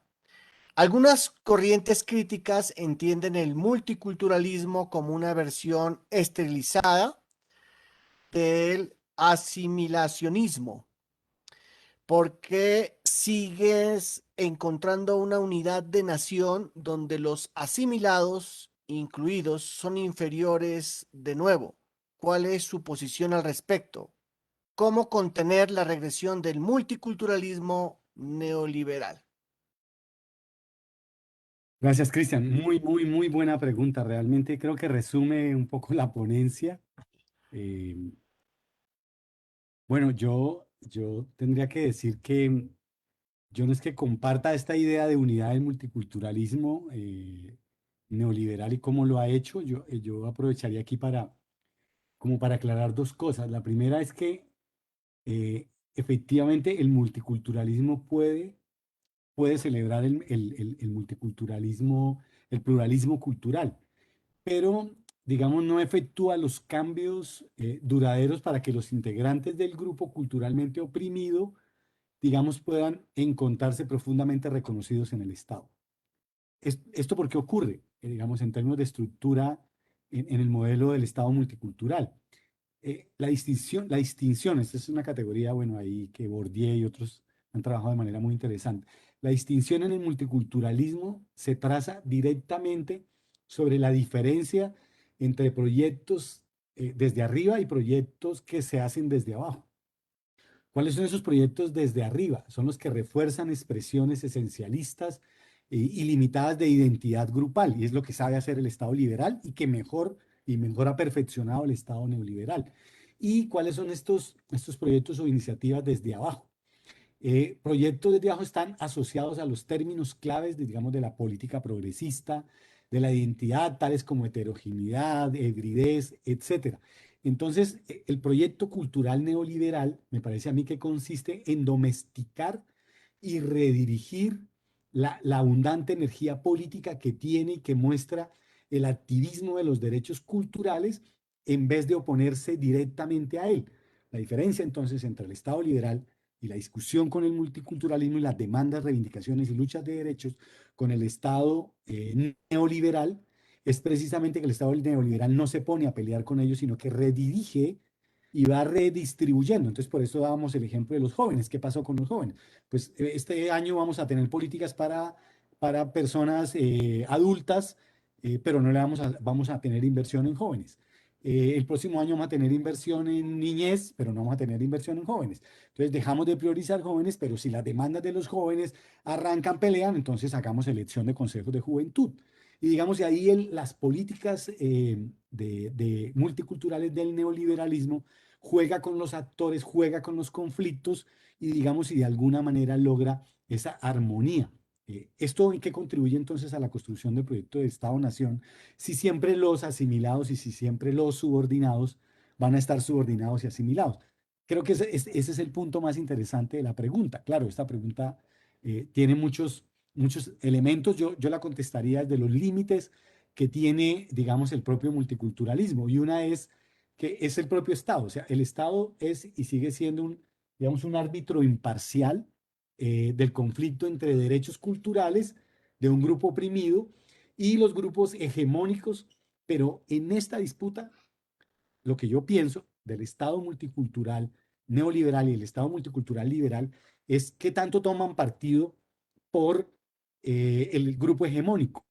Y entonces en esta disputa el protagonismo clave no está en que el Estado realmente sea un tercero eh, alejado de las demandas de los grupos oprimidos o de los grupos hegemónicos, sino que el Estado termina siendo un actor que actúa desde lejos, sin comprometerse con ninguno de los dos, pero dándole siempre la razón a estas mayorías hegemónicas. Entonces ahí la pregunta me parece profundamente pertinente. Entonces, claro, comunidades indígenas que al estar profundamente influidas por el Estado o por otras fuerzas externas que alimentan, digamos, eh, su propia memoria o la propia posibilidad de perder sus tradiciones, nos van a hacer esa pregunta desde afuera y nos van a hacer esa pregunta desde adentro. La pregunta es muy interesante para hacerla desde adentro, desde lo que piensan los propios pueblos, sus propios intelectuales, frente a qué tanto están dispuestos a perder, digamos, esa identidad, a perder esas tradiciones, a perder esa cultura para construir ese proyecto de Estado-Nación. Pero ellos no tienen nada que perder, los que tienen que perder siempre son el grupo hegemónico. Y ahí es donde se requiere un modelo que supere al modelo multicultural. Entonces, por eso concluía ya y concluyo ahora, concluí en mi presentación y concluyo ahora que el Estado multicultural se agotó y por más de que incluso lo llevemos al 10, no va a lograr resolver las demandas interculturales. Hoy tenemos que avanzar más allá de simplemente la tolerancia de si tú piensas como negro, si tú piensas como indígena, si tú piensas como LGTBI, si tú piensas como mujer, si tú piensas como niño o niña, si tú piensas como quieras pensar, yo tolero como pienses, pero no te metes con mi poder. Una sociedad intercultural nos va a decir, venga, usted y yo pensamos, los dos vamos a pensar cómo queremos pensarnos este país. Y ahí estamos demandando una transformación de un Estado multicultural a un Estado intercultural, donde este poder hegemónico, esta cultura hegemónica, va a tener que incorporar a estas culturas oprimidas que no han sido tomadas en cuenta y que no solamente las refiere gramaticalmente, sino que realmente las incorpora en las decisiones de poder. Entonces, los asimilados, más que ser asimilados, entrarían a compartir un proyecto cultural, un horizonte cultural que nos permite, por ejemplo, en el caso de Colombia, algún día decir que vamos a construir y a terminar de construir el Estado-Nación. Muchísimas gracias por la pregunta.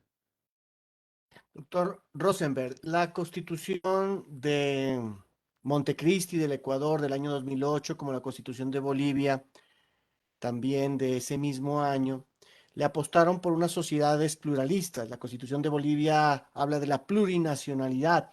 La Constitución de Ecuador incorpora instituciones como el summa causae y dentro de los deberes de los ecuatorianos también establecen instituciones propias del derecho mayor o del derecho ancestral, la maquila, mashua, mayúa, eh, es decir, una serie de instituciones que uno diría pareciera que son constituciones muy pluralistas, muy multiculturales, que están reconociendo obviamente una cantidad de nacionalidades de sus pueblos tan diversos.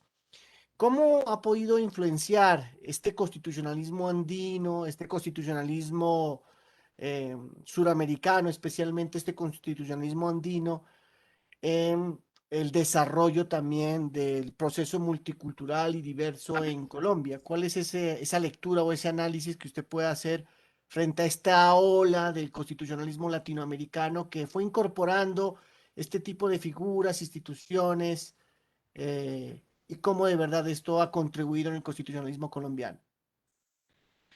Muchas gracias por la pregunta. Yo considero que es de la mayor importancia porque el contexto latinoamericano, los desarrollos del constitucionalismo latinoamericano, también estarían en ese marco que podríamos, como lo dice la pregunta de manera muy clara y muy precisa.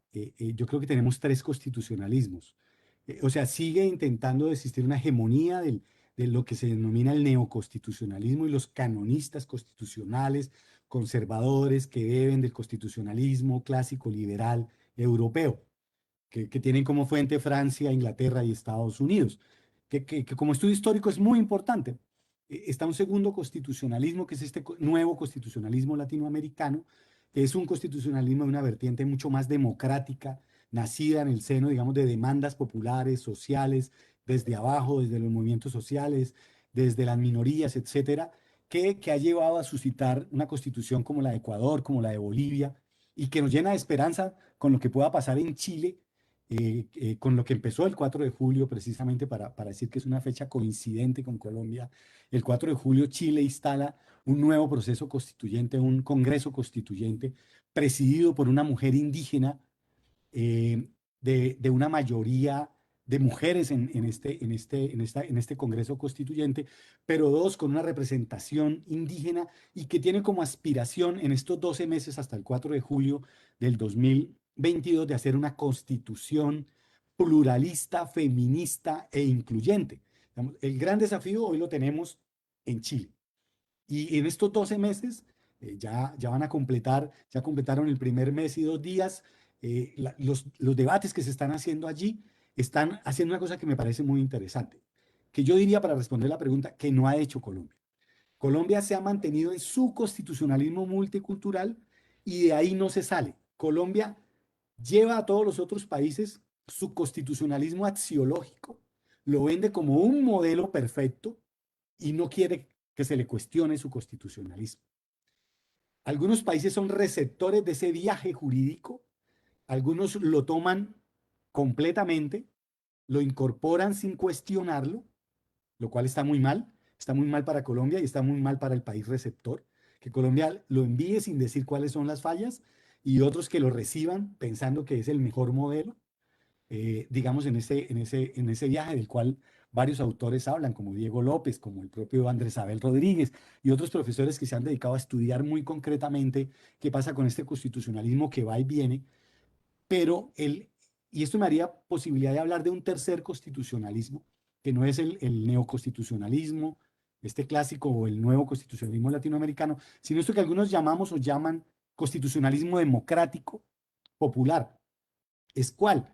Pues ese que está planteando Castilla. El presidente Castilla llegó y lo dijo así muy simple. El día que se posesionó la semana pasada, dice, juro porque haya una nueva constitución, pero que sea una constitución popular del pueblo, que es lo que todos esperamos que sea una constitución, pero no una constitución de las élites. Y voy a decir una cosa contra nosotros mismos. En la constitución de 1991, si uno mira la composición de, de los constituyentes de 1991, de los 70 constituyentes inicialmente elegidos, el 88% de ellos reflejaban el notablato colombiano. Estaban los señores notables de este país, los de siempre. Y hubo, sí, en efecto, hubo un 12% de gente que no eran notables, ¿sí? Esa gente que uno llama en este país gente de buena conducta, moralmente aceptados por todos, que son de élite, que son intachables, impolutos, ¿sí? Pues los que llegaron allá llegaron por los acuerdos con el Quintín Lamen, llegaron por el M-19, un par de colados, pero la mayoría de los que hicieron la Constitución del 91 eran representantes de las élites tradicionales, políticas, económicas, sociales y culturales de Colombia. Entonces, la Constitución del 91 tiene este elemento. Este constitucionalismo democrático que es el de Ecuador, no la primera constitución de Ecuador, sino esta segunda constitución de Ecuador del siglo XXI, la constitución de Bolivia, la constitución que está haciendo Chile, el momento constituyente que vive Venezuela, la reforma constitucional de Cuba, de lo cual tampoco hablamos, que me parece que allí hay unas transformaciones constitucionales que son muy importantes de revisar, obedecen a eso que llamaríamos un constitucionalismo democrático popular. Y no el popular ese del populismo que nos asusta, sino popular es que es nacido de la iniciativa del pueblo. Y el pueblo adquiere una nueva categoría política en los marcos constitucionales. Y es muy interesante. Colombia cometió otro pecado cuando sacó la Constitución del 91. La Constitución no fue avalada por el pueblo, cosa que intentó arreglar el presidente Santos con el acuerdo de paz, con ese segundo momento constituyente. Y llevó ese acuerdo al pueblo y el pueblo le dijo que no. Entonces, primer pecado, que no lo aprobó el pueblo, la Constitución del 91. Segundo pecado, que el acuerdo de paz no fue aprobado por el pueblo. Entonces, ninguno de los dos fue aprobado por el pueblo. Simplemente juraron allá los tres presidentes y dijeron, está aprobada. Pero eso tiene que devolverse al pueblo y tiene que ser ratificado. Eso es lo que llamaríamos un constitucionalismo democrático popular, que el pueblo pueda enterarse. Me imagino que Castillo en Perú lo va a hacer. Entonces, ¿qué tanto ha aprendido Colombia en estos últimos 30 años del constitucionalismo de la región? Yo diría que 1 a 10 ha aprendido 0,1 y sigue aprendiendo mucho de Europa, sigue leyendo mucho España, sigue leyendo mucho Francia, sigue muy influido por Inglaterra y por Estados Unidos y no ve que hay que mirar para el altiplano boliviano, que hay que mirar para los hermanos ecuatorianos, que los peruanos y los chilenos tienen mucho que enseñarnos.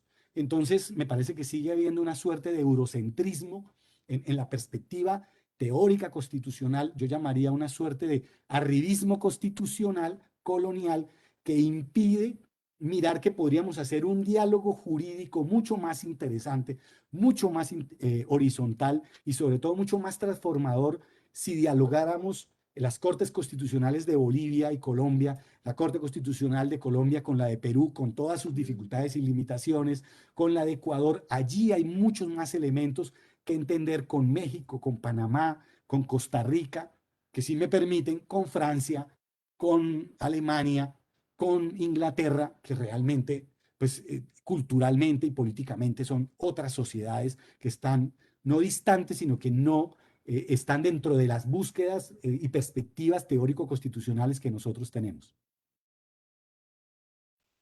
Mil gracias, doctor Rosemer.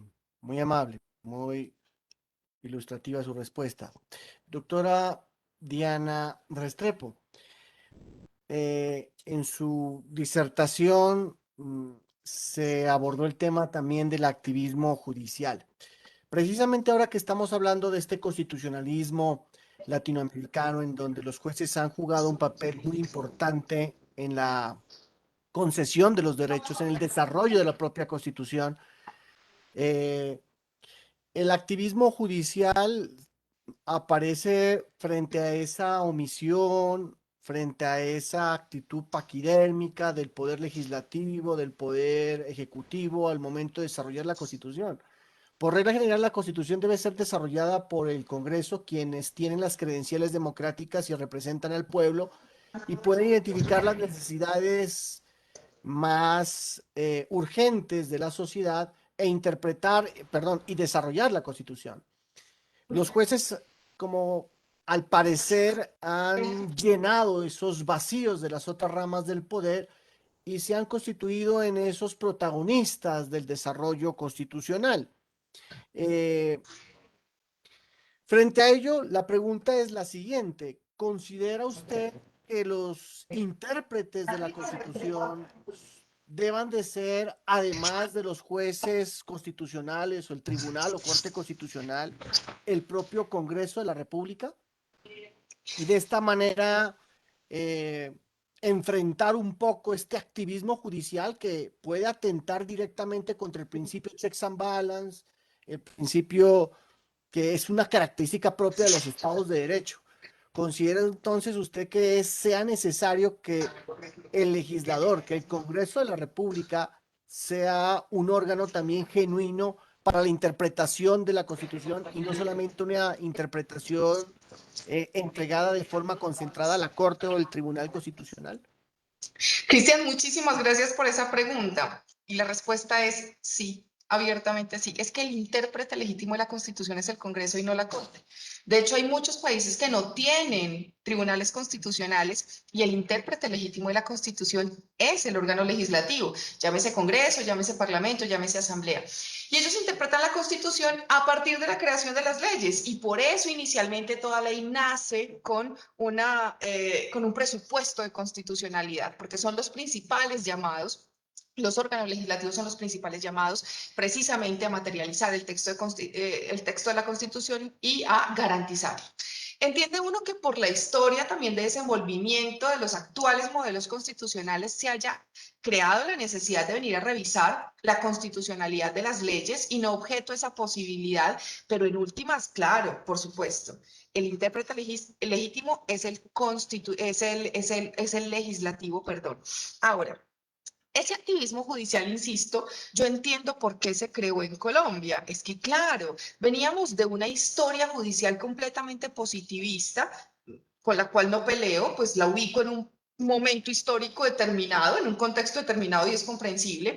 Y cuando se nos llega a la Constitución Política del 91, pues nuestros jueces realmente no tenían muchos elementos para materializar y les parecía que interpretar la Constitución era casi que prevaricar. Nuestros jueces tenían era miedo. ¿Listo? Por eso la mayoría de estos casos empiezan a llegar a la Corte Constitucional y se devuelven de la Corte casi que como un regaño para los jueces y les dicen, no juez, venga, materialice el derecho. Usted no se me puede pegar de que no hay un decreto reglamentario todavía, no, materialice el derecho. ¿Cómo? Busquen la alternativa. Pero si la Constitución dice y usted lo encuentra aprobado, materialícelo. Y empezamos a cambiar el modelo. Ahora, insisto, entiendo de dónde nace, pero acá también tengo, o creo que parto de una teoría distinta a la tuya, y es que Colombia como sistema no aplica la teoría de la división del poder, sino de la separación de poderes. La teoría de división del poder es propia de los órganos parlamentarios y allí hay una estructura de poder muy diferente, como Inglaterra, por ejemplo, con su monarquía parlamentaria y el principio esencial que tú mencionas es el checks and balances. Pero en los sistemas presidencialistas la regla no es esa, la regla es la teoría de la separación de poderes. Y esto no es un asunto simplemente lingüístico, esto es un asunto que tiene unas connotaciones profundas y quienes estén interesados les invito, ¿cierto?, a seguir a teóricos que hablan precisamente de las consecuencias que tiene seguir a una o la otra, porque entonces para quienes aplican la teoría del checks and balances, el poder es uno solo y por eso se divide. Y en los checks and balances, como el poder es uno solo, que es el poder político, ¿cierto?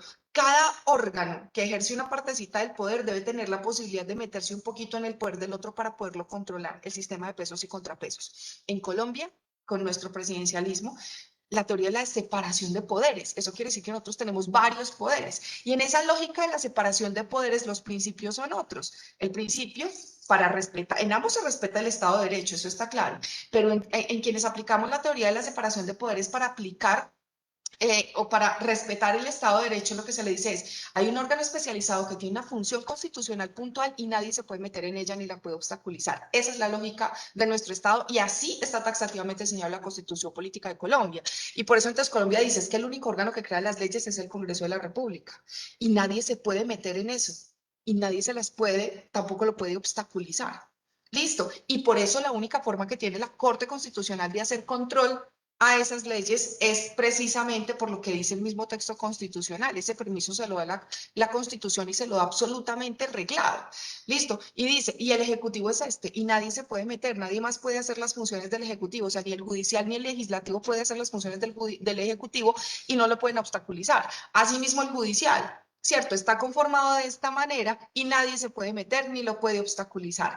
Por eso cuando la Corte Constitucional Colombiana, por ejemplo, en la T 577 del 2011, le da una orden directa al Congreso de la República y le dice, tiene 2 años a partir de este momento para legislar el matrimonio igualitario, yo celebro la existencia de la posibilidad del matrimonio igualitario, pero el Congreso de la República tenía toda la razón para decirle, alto señora Corte Constitucional, usted no me da órdenes, recuerde el principio de separación de poderes, usted en lo suyo, yo en lo mío, usted no me puede decir ni sobre qué legislo, ni cómo legislo, ni los tiempos en los cuales legislo, separación de poderes. Nuestro Estado de Derecho se configura a través de eso, no a través de la figura del checks and balances. Eso opera súper bien para los estados en los que hay un régimen presidencialista parlamentario o monárquico parlamentario, ¿cierto? Por la forma como el Parlamento se involucra. Entonces, claro, como por ejemplo la figura del primer ministro sale del Parlamento, aquí sí hay un checks and balances, aquí sí hay ahí sí hay un pesos y contrapesos, porque entonces efectivamente esa relación que se traba a partir del principio de confianza implica que incluso el primer ministro pueda llegar a disolver el Parlamento,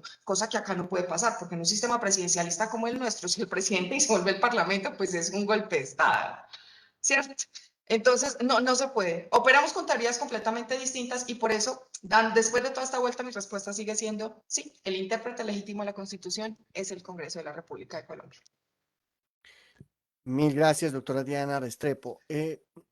Aquí se presenta una situación particular y es la crítica que se le ha hecho a la Corte Constitucional para que 9 miembros que integran esta corporación tomen decisiones tan trascendentales que muchas veces el mismo Congreso de la República le ha hecho el quite. Son decisiones tan importantes en las que finalmente la Corte Constitucional, a través de las figuras de las sentencias estructurales, la cosa juzgada, la figura de estado de cosas inconstitucional y demás, terminan decidiendo sobre lo que de verdad terminarían o de verdad terminarían siendo los responsables de decidir el Congreso, el Parlamento, ¿no? El tema de aborto, del matrimonio de las parejas del mismo sexo, de eutanasia, de suicidio asistido, bueno, una cantidad de temas que deben ser ventilados y debatidos con la participación, obviamente, que le merece al pueblo, como lo dice el profesor Rosenberg, en el Congreso de la República o en escenarios de referendo, si es del caso. Pero ¿cómo es posible que 9 personas, 9 jueces y con unas votaciones tan estrechas de 5-4 terminen tomando una decisión tan importante en la que las mayorías del Estado colombiano, la ciudadanía colombiana, quizá no esté de acuerdo? ¿Cómo soportar esas credenciales democráticas que les falta a los magistrados de la Corte Constitucional y para que estas decisiones gocen de la legitimidad o de la aceptación o de la constitucionalidad o de la legitimidad que en un Estado democrático se requiere?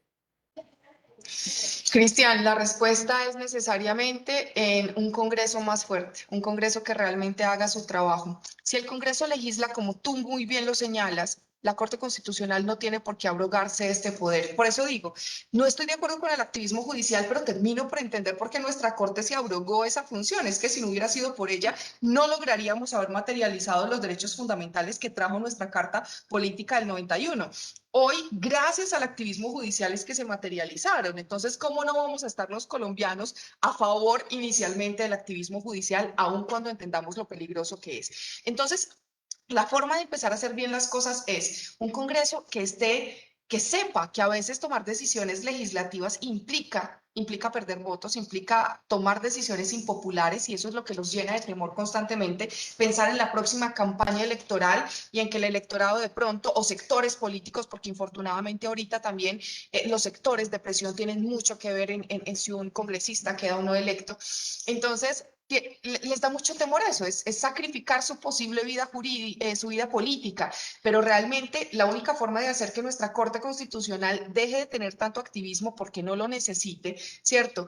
Es con un Congreso que realmente haga su trabajo y es que sea capaz de tomar las decisiones políticas a través de la ley que el Estado colombiano está necesitando precisamente para regular todas estas transformaciones sociales, pero que les da miedo tomar porque los podría ser un poco impopulares. Ahí es donde está el gran valor de las Cortes Constitucionales que hemos tenido hasta el momento, que han dicho esto hay que solucionarlo, y si hay que hacerlo a través del activismo judicial, del impopular activismo judicial, lo hacemos, y eso se los valoramos. Pero sigue estando el peligro latente del que hablábamos hace unos minutos, y es dejar en cabeza de 9 cerebros encerrados en una sala, es que es un poder además contramayoritario, la decisión de qué es y qué no es constitucional en Colombia. E insisto, hasta el momento nos ha ido bien porque hemos tenido cortes constitucionales integradas de forma mayoritaria por magistrados y magistradas de corte liberal o de pensamiento libertario, o incluso, y aquí tengo que resaltarlo también, magistrados que han sabido que a pesar de que son de corte conservador, cuando se trata de derechos fundamentales, su postura religiosa y personal no puede terminar siendo la que decida sobre los derechos fundamentales de las personas, y por lo tanto terminan produciendo fallos bastante libertarios. Pero ¿qué va a pasar cuando tengamos, y puede pasar muy fácilmente, una corte constitucional integrada mayoritariamente por magistrados y magistradas de pensamiento conservador y terminen restringiendo esos derechos? Quizá ahí el activismo judicial se nos va a venir en contra y no lo vamos a ver tan bonito, y ahí le vamos a reclamar al Congreso que haga su tarea, y es legislar. Mil gracias, doctora Diana Restrepo. Muy interesante la respuesta. Bueno, yo quisiera otorgar el uso de la palabra a la doctora Diana Molina y posteriormente a la doctora Isabel Cortés, quienes han participado en la organización de este importante evento académico durante un mes en la que hemos conmemorado los 30 años de nuestra Constitución Política.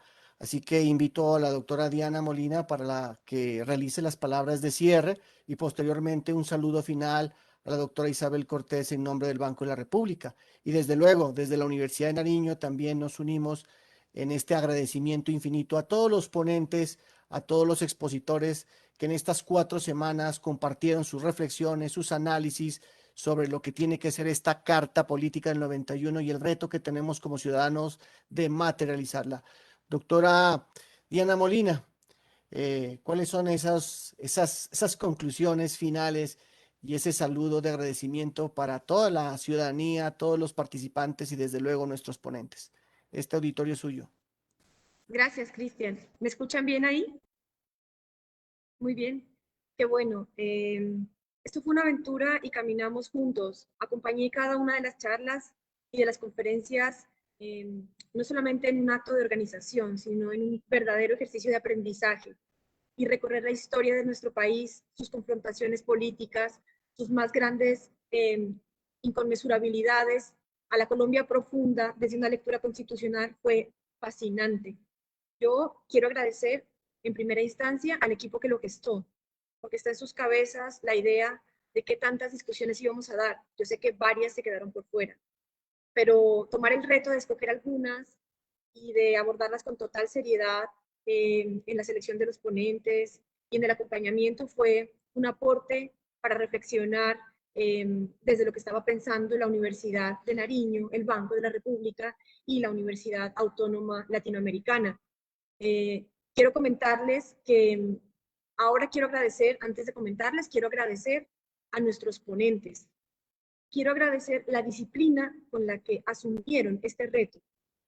Magistrados y magistradas, profesores y profesoras universitarios, académicos de diferentes ámbitos y de las luchas sociales, agrarias, campesinas, ponentes internacionales, pasaron por este espacio ahora virtual, dejando serias y profundas reflexiones y dejándonos a nosotros muchas nuevas preguntas y nuevos retos para entender, para pensar estos 30 años de esta Carta Política.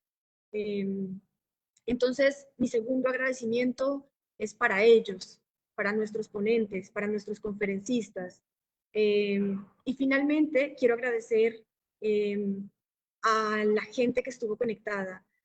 Yo no los pude ver esta vez, pero escuché sus preguntas, miré sus inquietudes, los conocí a través del chat y creo que que ellos significaron todo. Dejar las preguntas ahí, dejar nuevos proyectos de investigación, nuevos retos de transformación constitucional y encontrar una carta política que fue soñada desde unos lugares históricos y, y pensar en un norte político sobre un país que hoy se repiensa y que hoy tiene muchos retos, sobre todo en escenarios de derechos y de reivindicación de derechos. Entonces, les agradezco, los y las abrazo a través de este espacio virtual y espero que esta sea una nueva oportunidad, solamente un pretexto para que haya nuevas oportunidades para organizar este tipo de eventos. Muchas gracias, Cristian. Doctora Isabel Cortés, el audio. Ok, muchas gracias. Gracias a nuestros ponentes, primeramente, y bueno, también esa disposición que ha tenido la Universidad de Nariño, de igual manera la Universidad Autónoma Latinoamericana, para articular estos esfuerzos conjuntos con el Banco de la República en la ciudad de Pasto y poder presentar a nuestros diversos públicos esas múltiples perspectivas desde los investigadores, desde aquellas personas que han seguido estos 30 años de la Carta Constitucional y plantearnos múltiples preguntas, iniciando desde lo que platicábamos en un comienzo con Diana sobre cómo los ciudadanos respondemos a eso que es una Carta Constitucional y a esos retos históricos y las transformaciones también que ha tenido, que queda de la Constitución, bueno, y todas estas líneas que se han planteado en este seminario de los 30 años de esta Carta Constitucional.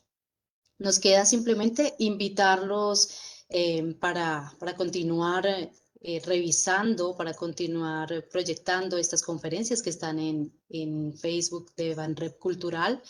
Tienen la posibilidad de reproducirlas y de volver a escucharlas con esas otras miradas que se puede generar en torno a estas discusiones. Por supuesto, también los docentes pueden optar por volver a generar diálogos desde sus aulas en torno a lo que se ha dicho en estos espacios de construcción colectiva. Y bueno, dejamos sobre la mesa varios temas que la idea pues es como ciudadanos seguir ahondando un poco más de conocimiento. Sin duda alguna debo decir también que aprendí muchísimo sin ser abogada y sin estar dentro de esta línea. Aprendí mucho de ustedes también y mis agradecimientos especiales para nuestros ponentes, por supuesto también para Diana, para Cristian, para Carolina y para todos aquellos que han estado en las moderaciones de estos espacios y a nuestro público sin duda alguna. Ustedes saben que son partícipes activos de estas conversaciones, de estas discusiones y la idea es construir conjuntamente.